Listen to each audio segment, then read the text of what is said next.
찬양 한 장 드리겠습니다. 복음성가 54장 주님 당신은 사랑의 피 찬양 드리도록 하겠습니다.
네, 오늘 솔로몬에게서 배우는 양육의 지혜 두 번째 시간 잠언서 1장 1절에서 9절 말씀입니다. 함께 봉독하겠습니다.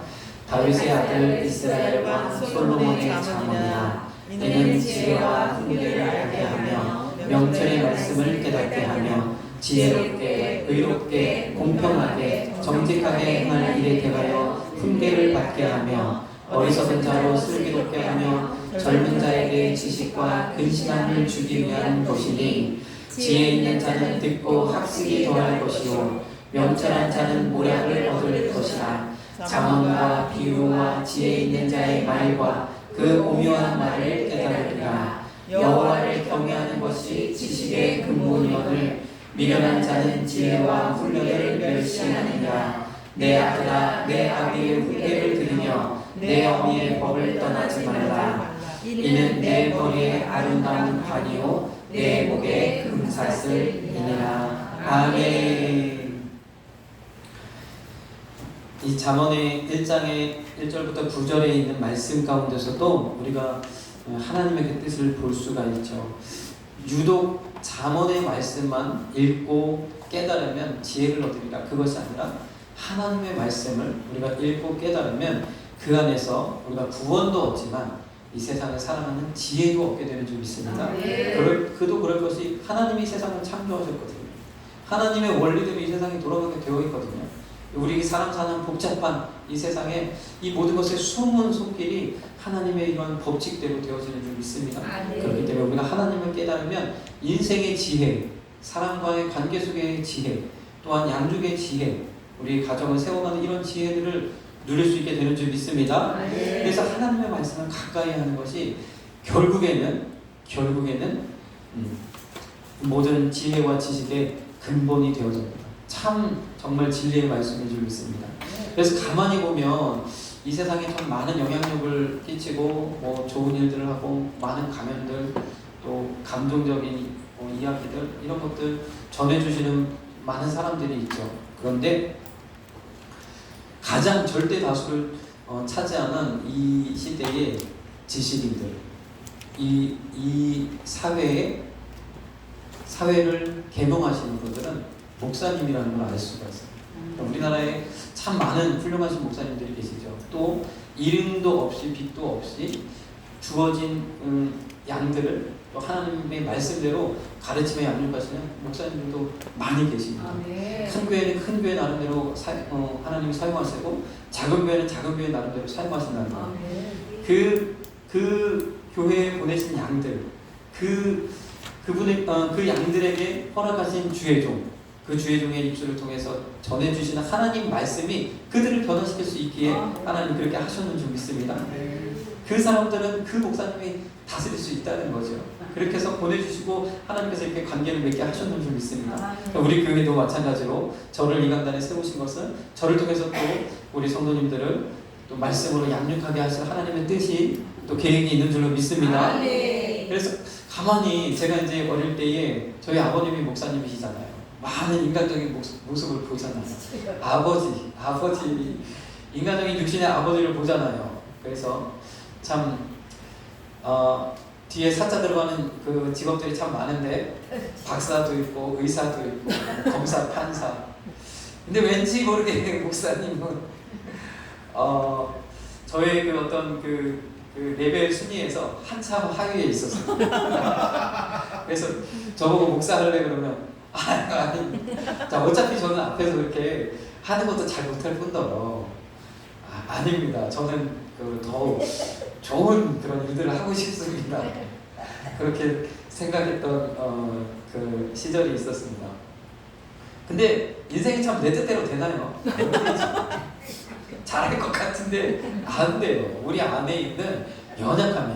여러분 그런 비유 아시잖아요. 우리 옛날에 뭐죠? 물동 뭐라고 그러지? 이것을 만드는데 이제 나무 판자들로 이렇게 쭉 막아가지고 이 물동이를 만드는 거예요. 그런데 이제 판자 길이가 들쑥날쑥 해요. 그러면 이 물동에 물을 어디까지 채울 수 있느냐?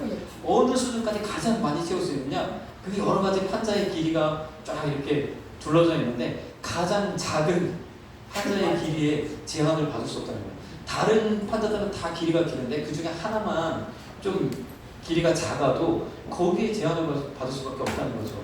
우리의 인생도 비슷해요. 어떻게 보면 다 이 모든 능력이 고루 이렇게 다 되어져 있으면 좋은데 우리 안에 연약함이 있는 그것 때문에 우리가 인생의 발목을 잡히고 또 성공의 기회들을 날려버리고 이런 일들이 우리 인생상에 빈번하게 일어난다는 거죠. 우리가 하나님으로 말미암아 이 은혜를 누리고 지혜를 얻지 않으면 우리의 연약함 때문에 결국에는 이제 그 와중에 또 되는 사람도 있어요. 그러나 많은 경우 그렇게 내 뜻대로 되어지지 않는다는 거죠. 설령 내 뜻대로 되어진다 할지라도 결국엔 어떻게 내가 잘해서 이렇게 이루어졌다 생각하고 주변 사람들을 무시하고 구성원 가족들을 힘들게 하고 나만 잘났다 이야기하게 되는 또 그런 상황들을 우리가 보게 되죠. 그렇기 때문에 참 하나님의 말씀으로 다져지고 또 겸손히 우리가 성장한다는 것, 겸손하면서 하나님의 영광을 나타낸다는 것이 좀 우리의 능력만으로는 참 어려워요. 안 되면 안 돼서 어렵고 잘 되면 잘 돼서 그만하기 때문에 어렵다는 거죠.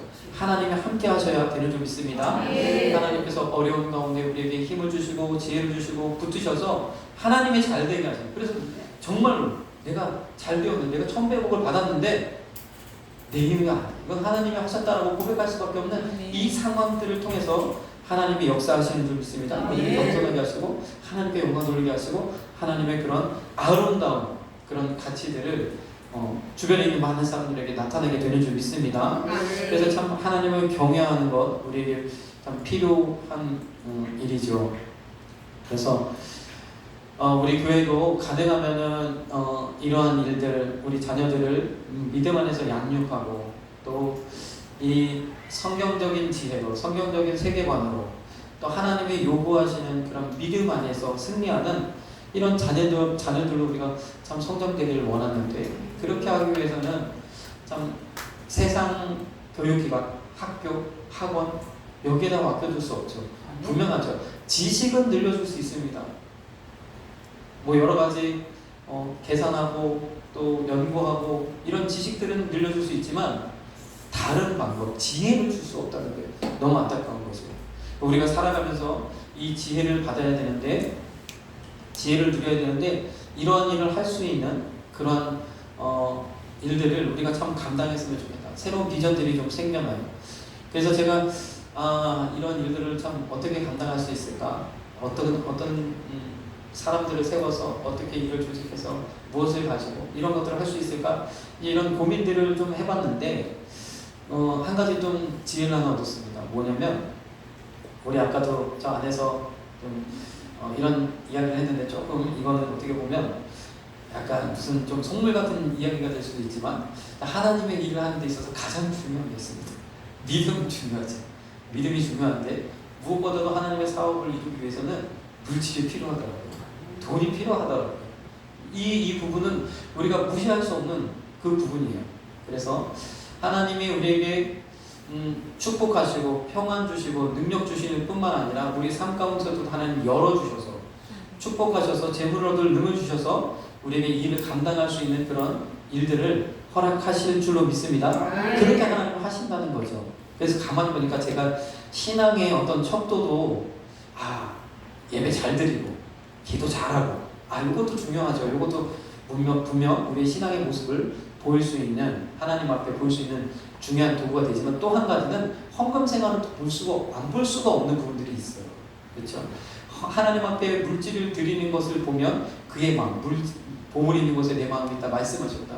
참 이게 진리의 말씀 중에 진리의 말씀이잖아요. 우리가 부정하고 또 아니라 하고 넘어가기에는 그 안에 정말 진리임이 우리가 알겠는데, 마찬가지로 참 이 하나님 앞에 물질을 드리는 이 모습을 보면 또 그의 신앙의 이런 헌신됨을 우리가 또 볼 수 있다는 거죠. 그래서 많은 교회들이 이제 집권자를 세울 때 역시 마찬가지로 이 헌금 생활을 봅니다. 저도 그 주한장로교회에서 전산 일을 하면서 이제 매년마다 뭐 장로, 피택 장로, 피택 안수집사를 세울 때 조건들을 쭉 검색을 하면 돼요. 전산에서 무슨 교육을 받았는지, 예배 출석률은 어떤지, 뭐 이런 것들을 쭉 이제 보는데, 근데 예배 출석률을 어떻게 봅니까?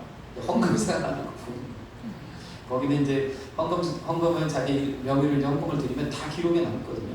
남겨놓고 하는데 이런 부분들을 따질 수밖에 없어요. 근데 참 조건에 해당되시는 분들이 참 많습니다. 많아가지고 그래도 그 안에서 또 추려야 돼요. 그럼 어떻게 되냐? 배우자의 헌금 생활도 참. 그래서 이거는 어쩔 수 없는 거지. 이제 객관적으로 드러나는 이 자료이기 때문에 그 부분들을 또 볼 수 없어. 그렇게 해가지고 이제 어느 정도 인원을 이제 해서 넘겨드리면 그 안에서 이제 각 구역장이라든지 그 이제 담당하시는 그 교구장이라든지 이런 이제 회의를 통해서 피택을 하게 됩니다. 어쩔 수 없이 헌금 상황은 파악할 수밖에 없거든요. 그만큼 물질을 하나님 앞에 드리는 것도 믿음 아니고서는 가능하지 않다. 믿음이 아니고서는 하기 힘들다. 그런 또 분명히 그런 면들이 있는 것 같습니다. 그래서 그렇구나. 이 모든 면에 있어서 하나님께서 일을 하실 때에 물질을 필요로 하는구나. 그래서 만약에 우리가 노인 복지를 꿈꾼다, 엘림 동산을 꿈꾼다. 이 모든 것이 너무 큰 일이기 때문에 그것을 하지 못한다면 지금으로부터 작은 것부터 우리가 하기를 원해서 노인을 공경하는 여러 이제 그런 프로그램이나 행사들을 할 수 있죠. 그럴 때 예산부터 확보해 놔야 되는 겁니다. 그렇죠. 우리가 계획 단계에서 예산부터 확보하는 것이 이것이 지혜일 수 있겠다 그런 생각이 들었어요. 우리가 아이들을 양육하고 믿음으로 세워나가고 세상 그런 지식에, 세상 원리에 매몰되지 아니하고 하나님의 말씀대로 성장되길 바란다면, 그래서 요셉 학교가 됐든 뭐 믿음 학교가 됐든 성품 학교가 됐든 우리 교회에서 나름대로 성경적인 교육을 이루기를 원한다 그러면 예산을 먼저 준비해야 되는구나. 이것이 맞구나 라는 생각이 제가 들었습니다. 그래서 내년부터는 제가 생각할 때 이러한 일들을 좀 추진해 나가면서, 지금은 이제 전혀 이제 말씀에 더 집중하지만 내년부터는 이런 활동들 또 이런 것들도 좀 넓혀가기를 제가 소망하는데, 이를 위해서 우리가 예산을 좀 확보할 필요가 있겠다. 이런 명목으로 그런 부분들을 좀 띄워놓을 필요가 있겠다. 이런 생각이 좀 들었습니다. 마찬가지로 우리가 또 캄보디아 단기 선교를 떠나고자 한다면 이건 역시도 우리가 좀 예산을 미리부터 좀 준비해 두는 것, 이것이 어떻게 보면 믿음의 훈련이요 지혜가 될 줄로 믿습니다. 성경에서도 고린도전서 8장 9절 이 보면 고린도후서 8장 9절 미리 준비하는 것, 1년 전부터 작정하고 준비하는 것을 하나님이 기뻐하신다고 그랬었어요. 그것이 그렇게 하는 것이 풍성하게 드리는 것이다, 이렇게 말씀하셨죠. 그래서 우리가 이 예산을 책정하는 것, 이런 것들이 또한 하나님의 사역을 이루어가는 데 있어서 또 지혜로운 그런 일이 되게 될 것이라는 것을 좀 한번 생각해 보면서 미리미리 이제 가능하면 우리 재정부에게 말씀을 드려서 미리미리 조금씩이라도 예산을 좀 확보하는 그런 노력을 좀 드렸으면 좋겠다, 이런 생각이 듭니다. 그래서 우리의 삶에 있어서도 하나님 내 수입의 10분의 1을 하나님의 것이라고 딱 띄워놓는 것처럼 우리도 우리 교회가 여러 가지로 할 것도 많고 행할 것도 많지만 우리 교회가 항상 선교를 위해서 선교 비용은 딱 이것은 선교를 위해서 쓰여지는 돈이라고 딱 정해놓고 띄워놓는 것처럼 우리가 앞으로 해나가야 될 사역에 있어서도 어느 정도 예산을 정해놓고 확보해 가는 그런 또 지혜가 필요한 줄 믿습니다.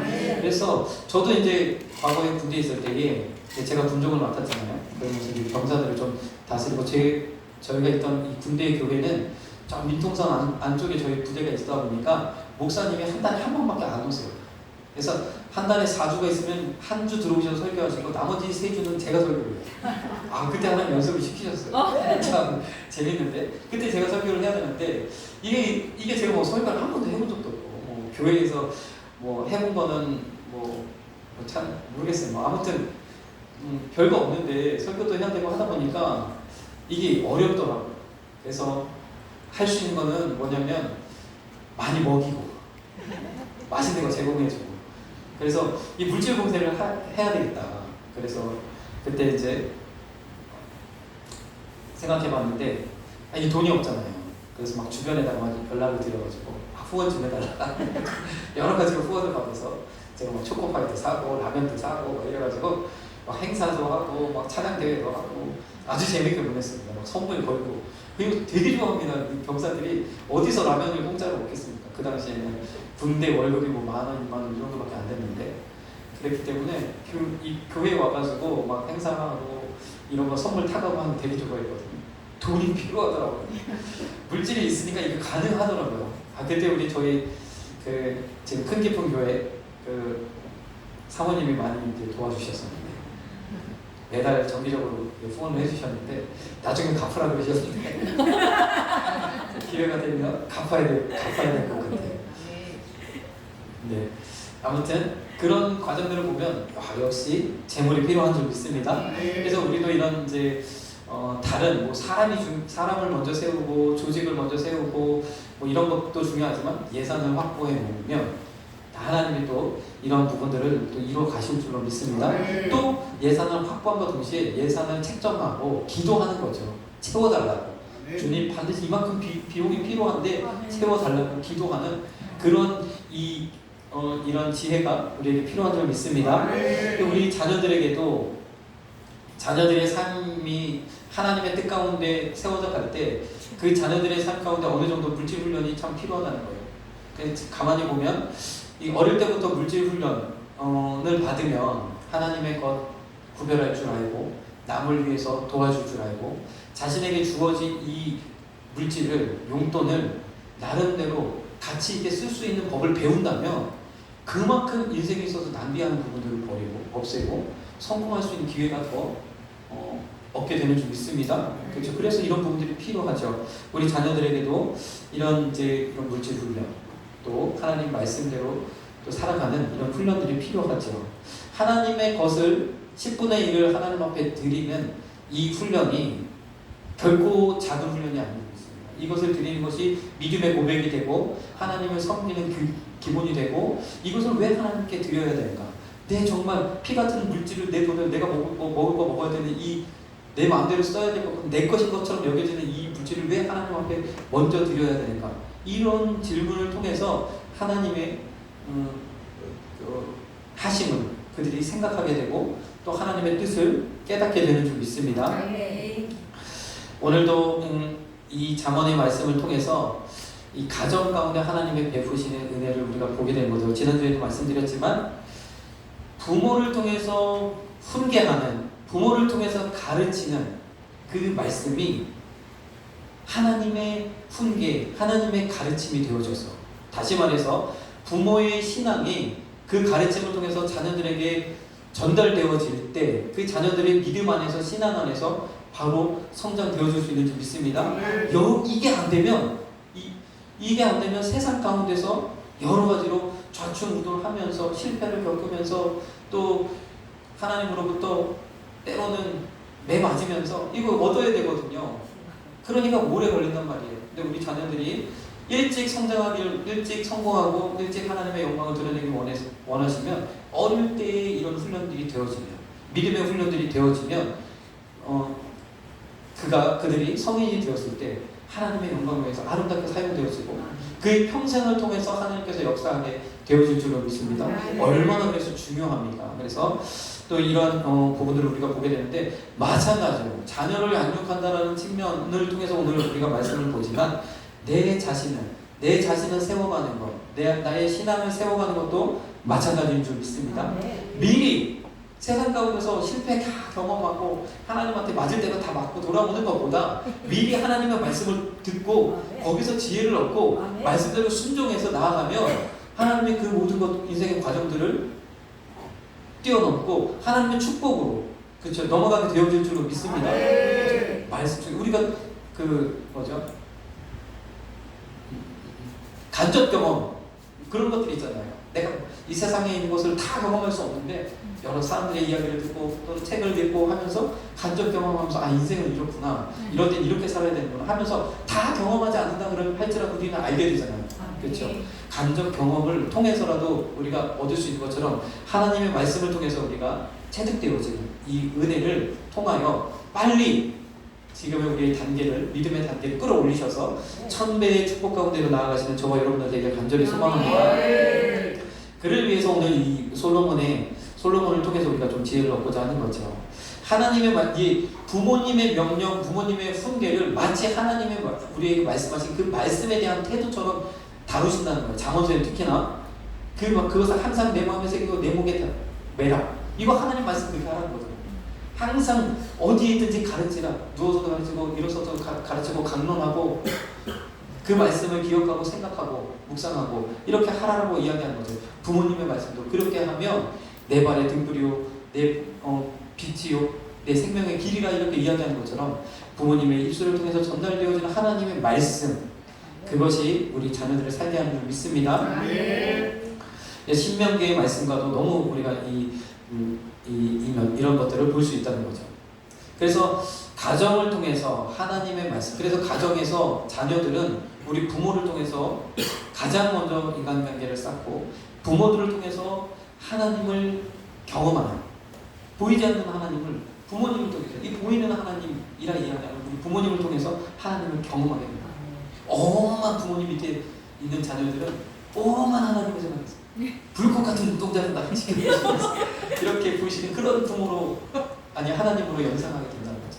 그러나 늘 나와 이야기를 하고 대화를 하고 사랑으로 나를 보듬어주고 나를 격려하고 위로하면 그런 하나님으로 알고 자유함을 누리게 되는 줄 믿습니다. 이렇게 키워가는 것을 원하는 거죠. 어떤 분이 그런 얘기를 하더라고요. 우리가 참 인생에 있어서 여러 가지로 어려움을 겪는 이유 중에 하나가 자존감이 떨어져서, 우리가 참 세상을 자신 있게 당당하게 살아가야 되는데 우리 자존감이 바닥을 치다 보니까 그렇게 되어지지 않는다는 거예요. 근데 왜 자존감이 떨어지고 자존감이 바닥을 치고 사람 앞에 내가 불복하게 되고 항상 당당하지 못하고 왜 이렇게 되느냐? 자존감은요, 다른 곳에서 길러지는 게 아니라 가정 내에서 길러진다는 거예요. 가정을 통해서 자존감이 형성된다는 거예요.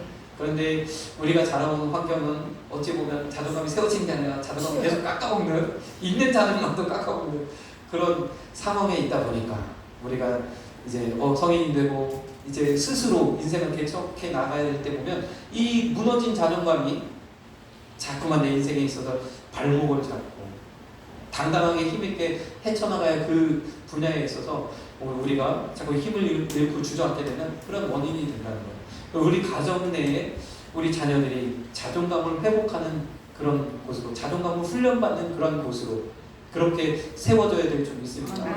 이런 말씀을 하시는 그 강사분의 강의를 쭉 듣다 보니까 이거 참 성경이네. 하나님 말씀 같아요. 그분이 강조하는 것, 사랑, 격려, 위로, 하나님 우리에게 하신 거더라고요. 우리가 하나님으로부터 이러한 은혜를 누리면 우리 안에 있는 무너진 자존감도 회복되어지는 줄 믿습니다. 하나님으로부터 이 은혜는. 그래서 사실 가정에서 이 일을 이루시는 것, 우리가 믿음의 가정 안에서 이것을 이룰 수가 있는데 잘 되어지죠. 그러면 어디에서? 하나님 안에서. 하나님을 섬기는 이 교회 가운데서 우리의 자존감이 회복되어져야 되는 거죠. 세워져야 되는 거죠.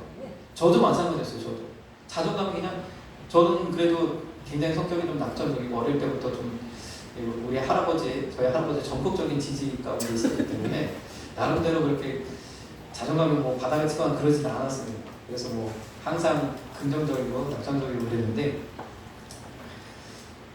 제 인생이 제 마음대로 되지 않으면서 대학 여러 번 실패하고 청소년 시기를 지나가는데 정말 자존감이 바닥을 쳤습니다. 제 친구들은 다 취업하고 다 서울로 어디로 다 이제 교회에서 다 떠나가고 저만 홀로 남았어요. 저만 남아가지고 교회에서 그냥 기도하고 있는데 주변에 사람들이 저를 바라볼 때마다 쟤는 도대체 뭐 하고 있어? 아직도 대학생이야? 뭐 그러고 취업도 못하고 이것도 못하고 아무것도 못하는 이런 상황들을 보면 또 제 스스로가 용납이 안 되어지는 거죠. 나름대로 학교 다닐 때는 잘할 것 같아 보였는데 아무것도 못하고 있는 이 현실을 바라보니까 너무 또 용납이 안 되는 거죠. 이런 속에서 막 자존감이 바닥을 치고, 그래서 9시 기도회 때 은혜 받아가지고 막 감격의 눈물을 흘리는 것이 아니라 주님 어떻게 합니까? 매일 울고 이렇게 했다는 거예요. 그랬더니 막 주변에서 참 믿음 좋은 친구들 나의 속도 모르고 주변에서 하는 말들이 저는 다 그냥 속삭속 저를 향해서 이야기하는 것처럼 들려지고 도저히 참을 수가 없고, 그렇다고 교회를 막차고 떠날 수도 없고, 아버지가 목사님인데 할 수도 없고 뭐 이런 상황들이 계속 이제 저를 시달리게 했어요. 그때 정말 간절히 기도했어요. 이 상황 좀 하나를 해결해달라고 기도했는데 하나님 만나주시다.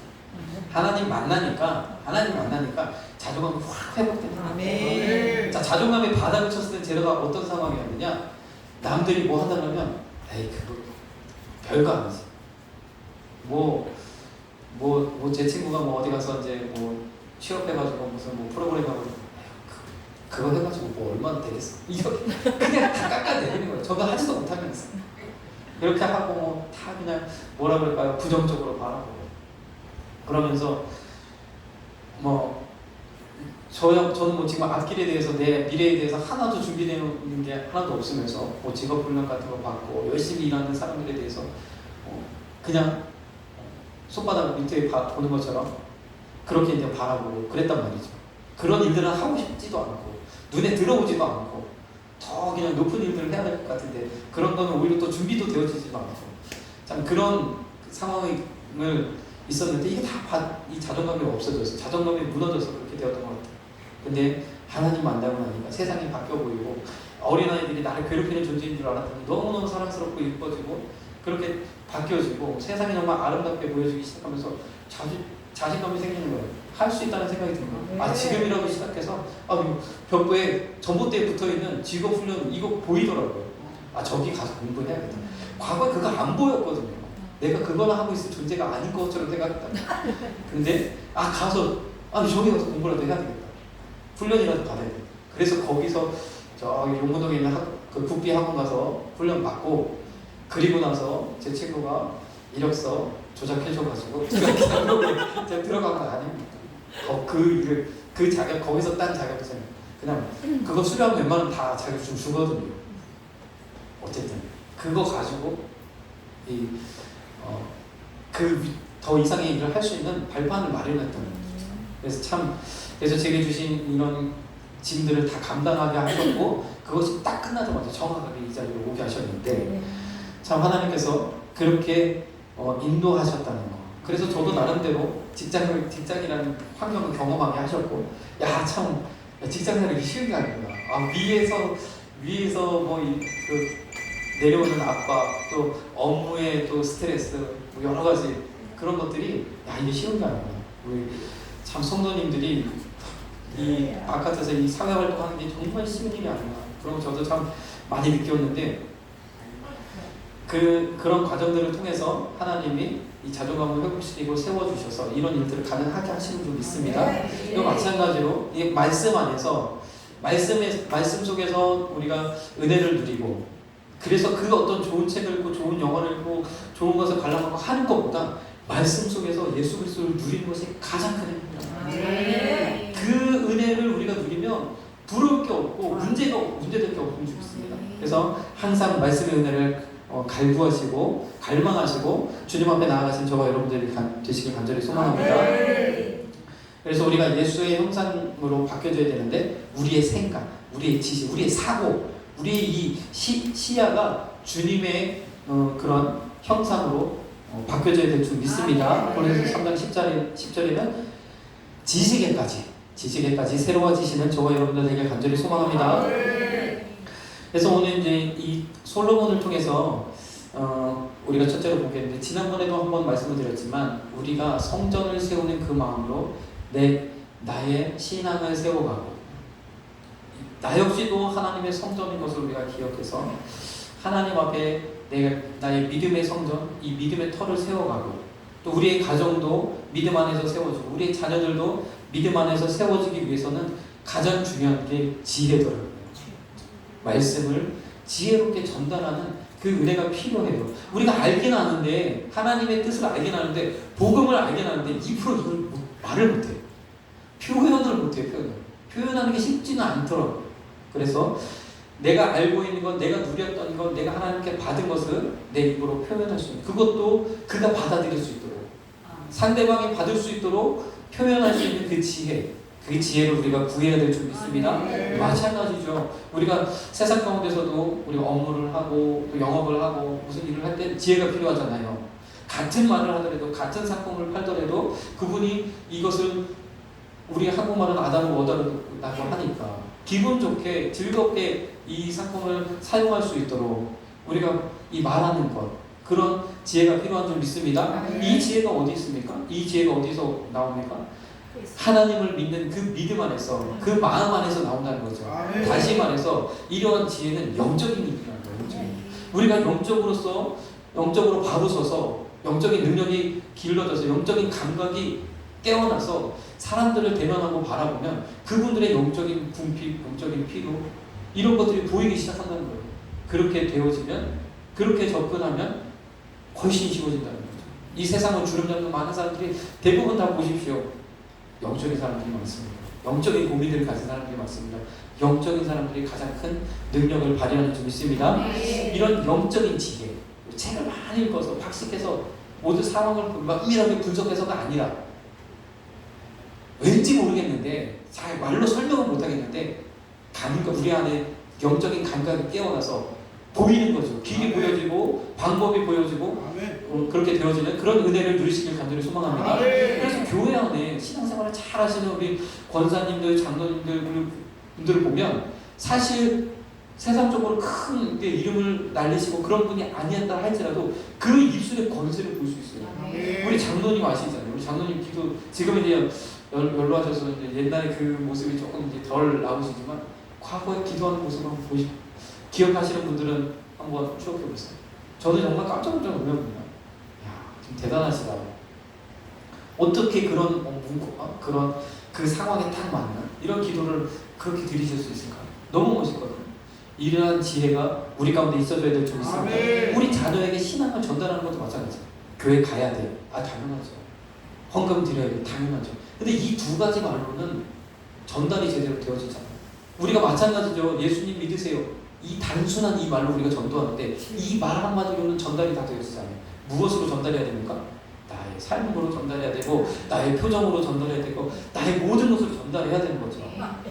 전인격적으로 전달을 해야 받아들이고 예수님을 마음을 문을 열고 예수님을 받아들인다는 거죠. 아멘. 예수 믿으라는 그 말이 진정성 있게 들려진다는 거예요. 우리 자녀들에게도 마찬가지로 좀 있습니다. 아멘. 그렇게 우리의 전인격적을 통해서 그들을 양육하기 위해서는 지혜가 필요한 줄 믿습니다. 아멘.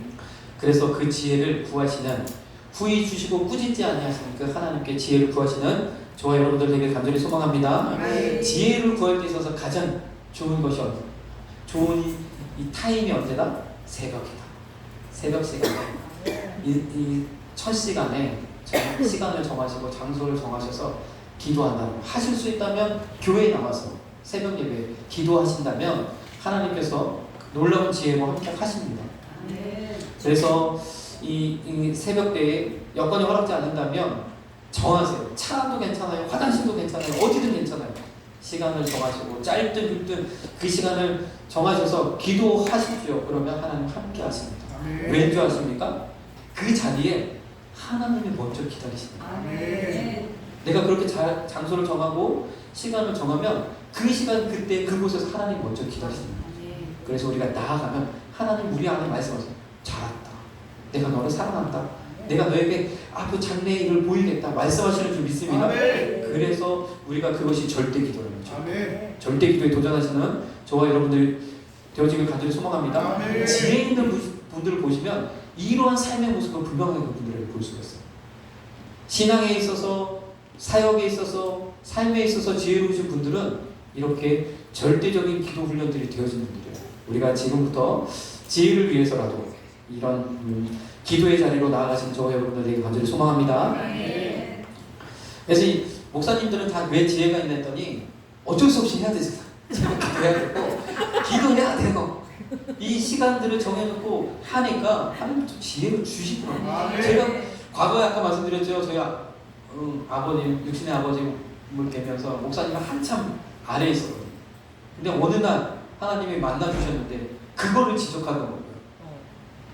제게 있어서 너는 왜 내가 세운 종을 무시하느냐? 왜 아무것도 아닌 것처럼 여기느냐? 아무튼 그 감동을 제게 주시는데 펑펑 울었어요. 엄청 이게 별거 아닌 거지만 제게 있어서는 굉장한 큰 깨달음이었어요. 저희 아버지지만 목사님으로 보지 않고 맨날 아버지라고 봐서 우리 아버지 도대체 왜 그러지? 제가 한때는 그랬어요. 아버지 왜 능력도 안 되시면서 개척을 하셔가지고 우리를 이렇게 힘들게 하십니까? 아무리 돕고 아무리 제가 인간적인 힘으로 해보려고 해도 안 되니까, 어려우니까, 또 제가 그럴 만한 저기도 안 되고 능력도 안 되고 그런 말을 한 적이 있었는데 얼마나 좀 제가 죄송스러워요. 그러면서 그때 말씀하시는 거예요. 주의 길을 가라. 제가 한 번도 제가 가겠다고 생각해 본 적도 없고 가고 싶은 마음도 없었는데 너 왜 내가 세운 종을 무시하느냐? 하나님 세우셨구나. 그때 느끼면서 그 길을 저보고 가라고 하시는 거예요. 그때 생각했어요. 정말 가기 싫은데 하나님이 가라고 하니까 저 정말 주님 사랑합니다. 주님이 가라고 하셨으니까 제가 가겠습니다. 그렇게 한 20대 후반, 한 28인가 그쯤에 이렇게 제가 이제 말씀을 드렸는데 그 이후로 묵묵부터해서 아무 말씀 없으시네요. 이상하다. 잘못 들었나? 뭔가 이게 사인이 있고 길이 열려지고 신학교의 문이 열려지고 이런 게 있어야 되는데 그게 아니고 똑같아요. 그래서 그런가 보다 하고 이제 약간 좀 잊어버리고 이제 시간이 지났는데 제가 이제 있을 때에 주한장로에 있을 때 한 1년 동안 그 담임 목사님께서 공석이었던 그 시간에 하나님 다시 한번 저를 부르시고 근데요 그때 부르실 때는 제 생각이 완전히 바뀌어졌어요. 제가 주한장로교에서 8년 동안 이제 7년 동안 근무하면서 목사님이 너무 부러운 거예요. 저는 이제 직원으로서 열심히 이제 교회 일들을 하지만 우리 목사님들은 얼마나 참 대접도 받고 좀 영광도 누리고 사역비도 저보다 많고 너무 조건들도 좋고 그러니까 그건 어떤 인간적인 면이지만 그런 것을 떠나서 하나님 그 안에 그렇게 그런 은혜들을 누리시는 그 모습이 너무 좋아 보이는 거예요. 그런 마음으로 제가 바뀌어졌어요. 그래서 참 직원들은 여기서 열심히 이렇게 일하는데 저분들 참 너무 부럽다. 너무 좋다. 하나님의 일들을 감당하면서 또 영광도 누리고 대접도 받고 너무 좋다. 이런 생각을 했었는데 그때 하나님이 부르시더라고요. 그때는요, 불러주신 그 은혜가 너무 감사합니다. 그래서 그때 이제 그렇고 나서 그런 이야기들을 제가 넌지시 이제 드렸더니 내려오라는 거죠. 내려오라. 요거까지만 하면 돼요. 마침 그때까지가 제게 주어진 빚이 딱 끝나는 거예요. 정말 12월 말까지 딱 끝내고 뒤도 안 돌아보고 내려왔죠. 근데 이런 모든 은혜를 하나님이 허락하셨다는 거죠. 제가 바뀌어지기까지 그 마음이 들거든요. 감사하는 마음이 들거든요. 내가 자원해서 가겠다는 것이 아니라 하나님이 불러주신 거에 감사하다는 그 마음이 될 때까지 시간을 끌으셨던 겁니다. 그 시간이 참 오래 걸렸죠. 어쨌든 우리가 이 하나님의 지혜를 누리시는 저와 여러분들에게 간절히 소망합니다. 오늘 말씀처럼 잠언과 비유와 지혜 있는 자의 말과 그 오묘한 말, 하나님의 말씀 깨달아요.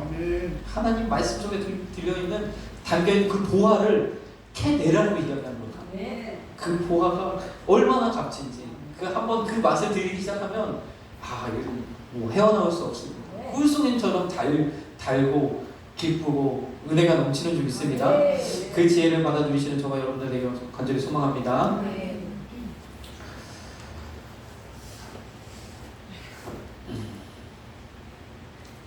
솔로몬에게는 하나님이 그 지혜를 구했더니 솔로몬이 왕위를 이어받고 하나님 앞에 먼저 지혜를 구했더니 하나님께서 구하지 아니한 부와 영광도 그에게 더하셨는 줄로 믿습니다. 자, 그러면 우리 어떻게 해요? 지혜를 구하는 거지. 다른 거 천배의 복을 우리가 바라보지만 지혜를 구하면 그 지혜 가운데 하나님 천배의 복을 이끄시는 줄 믿습니다. 부와 영광도 주세요. 장수의 복도 주세요. 다 주실 줄로 믿습니다. 우리에게 지혜가 필요한 거죠. 자, 우리 이 솔로몬을 통해서 우리 얻고자 하는 지혜는 무엇이냐? 자, 이 성전을 건축하는 마음으로 우리 자녀들을 양육해야 된다. 솔로몬이 성전을 어떻게 건축했어요?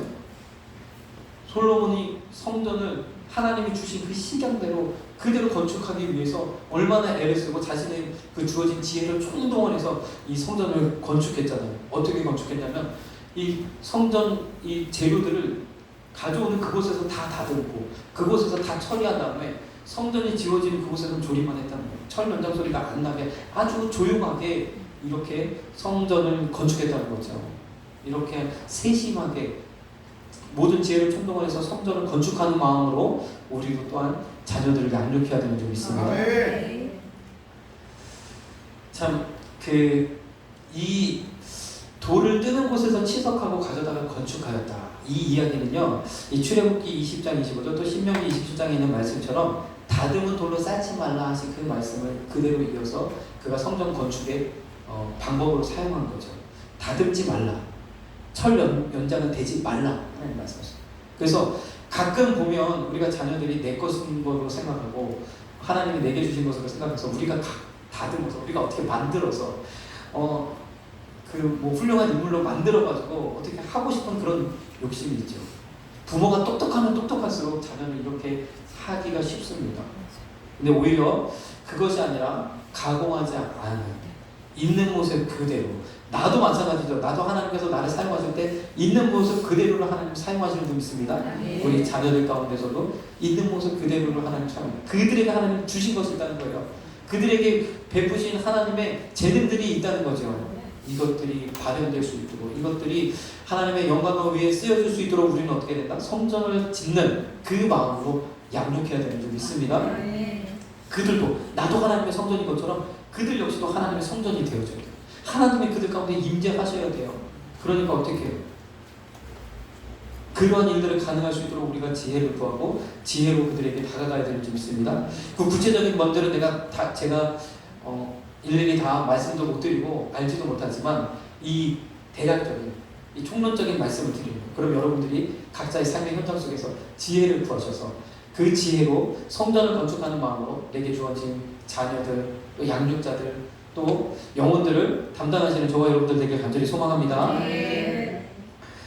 자, 이런 부분들은요, 돌을 뜨는 곳에서 치석했다는 거예요.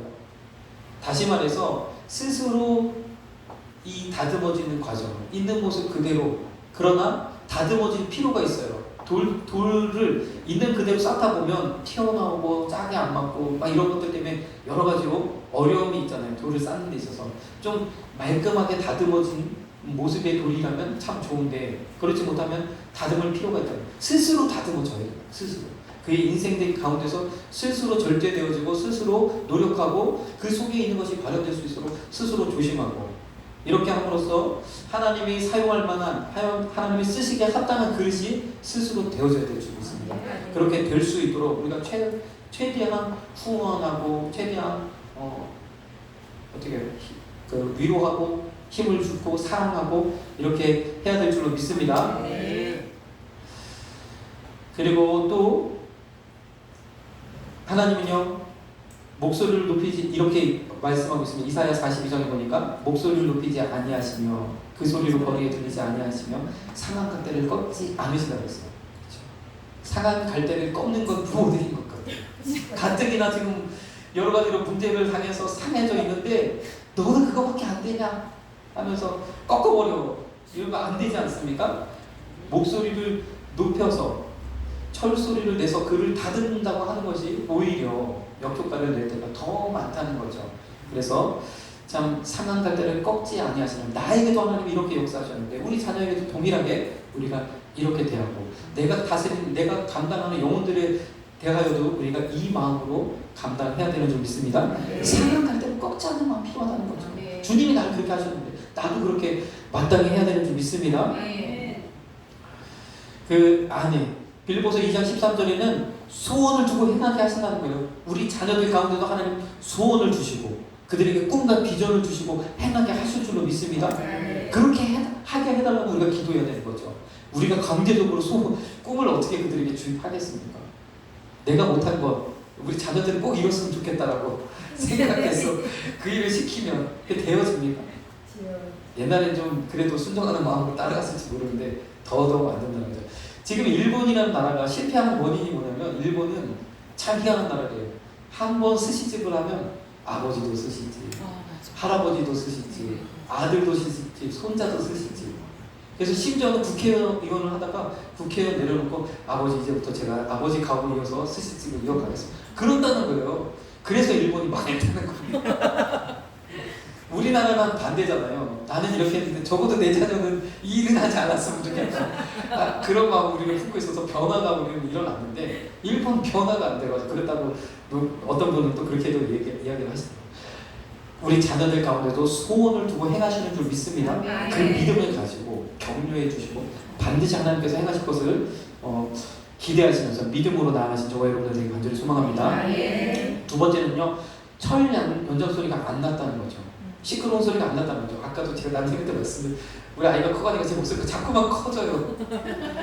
지혜가 있어서 목소리가 크지 않아도 그를 하나님의 그 말씀대로 양육하는 그런 은혜가 있어야 되는데 참 그러지 못하더라고요. 얼마 전에는 제가 그래서 한번 물어봤어요. 야, 거기 마침 교재가 있길래 그런 그 유치부 교재가 있길래 물어봤어요. 너 예배에 필요한 세 가지가 뭐지? 예배할 때 우리가 하나님 앞에 드리는 세 가지가 뭔지 알아? 그랬더니 찬양이래요? 이게 잘 배우네.